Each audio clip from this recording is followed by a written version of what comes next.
Okay. I met up with Hollis. Hey,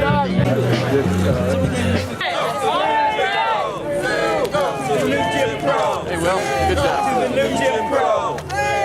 To the new Jim Crow. Say no to the new Jim Crow. Say no To the new Jim Crow. Say no To the new Jim Crow. Say no To the new Jim Crow. To the new Jim Crow. To the new Jim Crow. Say no to the new Jim Crow. Say no to the new Jim Crow. Not jails. Jobs, not jails. Jobs, not jails. Where right now, I mean, we're facing, we're less than 10% of the world's population, but we have 25% of the world's prison population. So there's a very serious problem here. We're out here, I'm really bad at counting how many people, but maybe 175 something. There's 75 of us, let's just say, out here, but we're not alone. Across the country, hundreds of people are gathered outside of local prisons, outside of politicians' offices, outside of private companies that fund private prisons. Hundreds of people are gathered to fight against mass incarceration. Okay, and basically we're all here today in solidarity with the millions of people who are locked up, living in cages across this country. That's right. Okay, and even inside those prisons walls, there are people who are recognizing, acknowledging this day and this movement. So for example, in Ohio, in one of the Supermax prisons in Ohio, there are 20 prisoners who are on a hunger strike today in solidarity with this movement to say no to the new Jim Crow. In 1980, I think John was saying this before, in 1980, the prison population was 300,000. Over the course of 30 years, the prison population has skyrocketed to 2.3 million people. And that skyrocketing is not a result of a spike in violent crime. In fact, violent crime has stayed steady or declined over that time. That prison population is a result of the war on drugs. More than half a million of the people who are locked up in prisons in this country are locked up for drug offenses. 3/4 of those people are Black and Latino.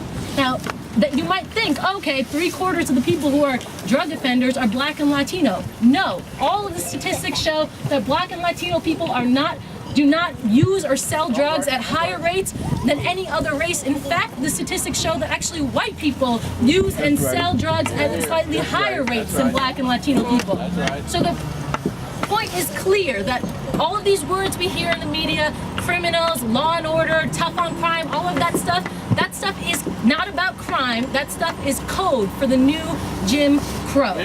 A lot of the people at the jail are returning home from faraway places. Some of them have, like my own son, he came home, he had to spend a year, after 4 years in prison away, he had to spend a year at the jail for his misdemeanor charge. Okay, so I had to see him through a glass.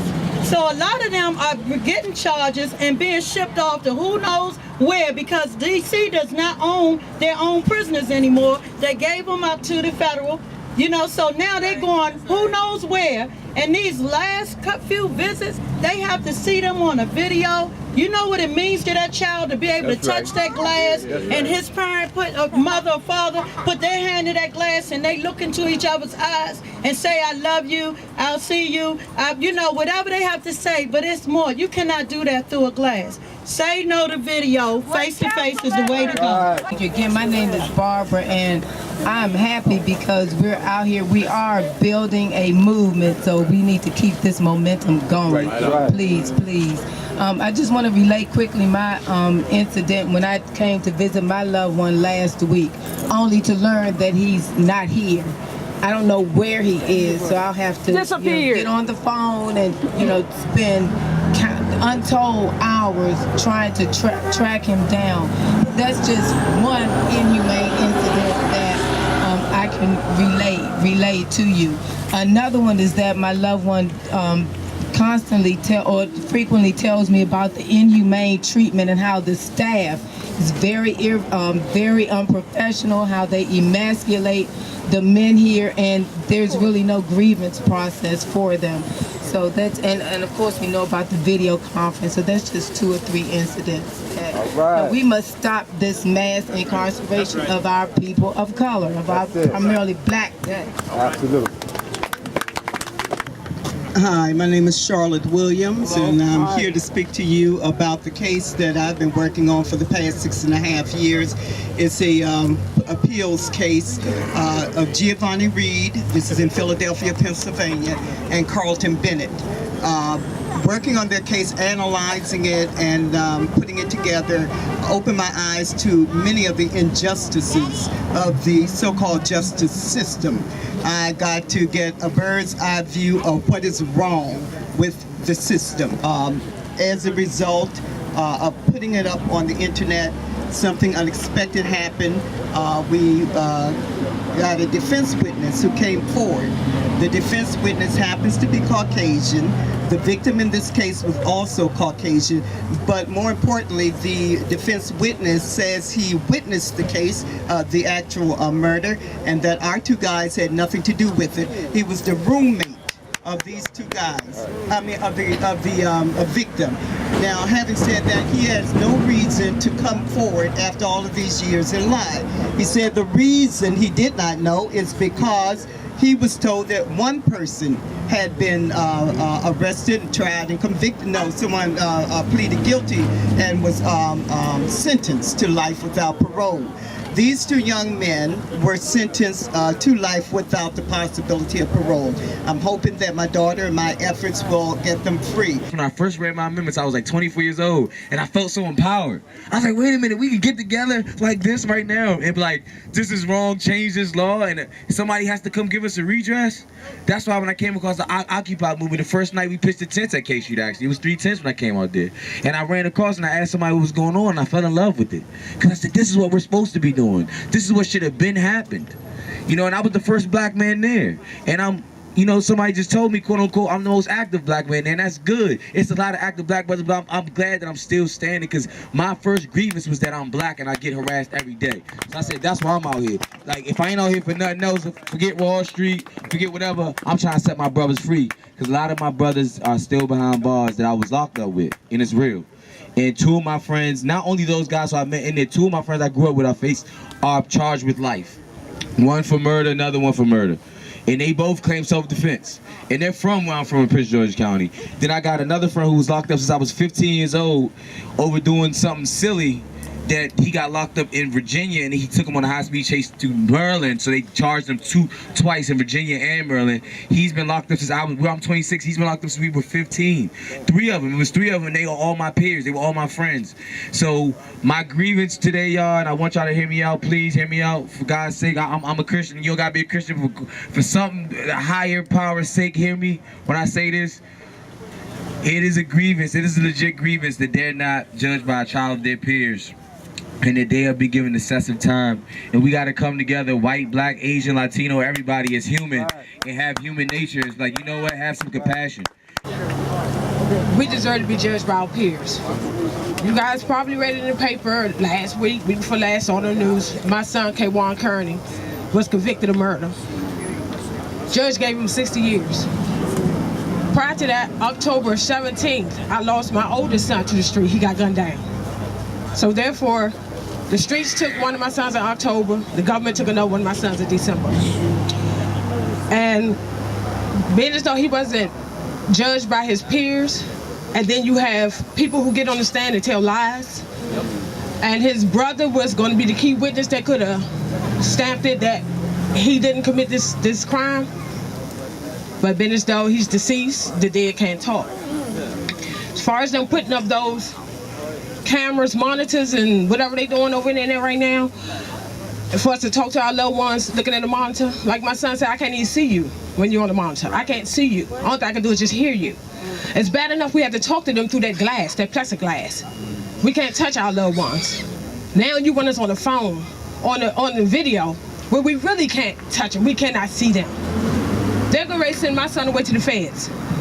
And God forbid that they send him so far away like they doing these young black dudes. He has friends who are in Kentucky, Minnesota, Missouri. Who has that kind of money to go out to see our kids? And it happens to us. I'm a middle class person, but I still don't have that money where I can take a flight, just jump on a flight on weekends just go see my son. And I appreciate everybody who's out here protesting today. so we can try to stop what they're doing in there. My son says it's cold in there. They got the air conditioner still blowing on them in there. They treating them like some crap in there, but nobody sees this. When they shackled, the CO's pushing them down, kicking them, things like that. I don't care what you have done in life. You're still a human being. And you deserve to be treated like you're a human being. Human rights violation. Exactly, you know, and we're in the process now. We get in touch with the NAACP, the ACLAU. We're getting in touch with everybody because my son was unjust. He didn't get justice in court.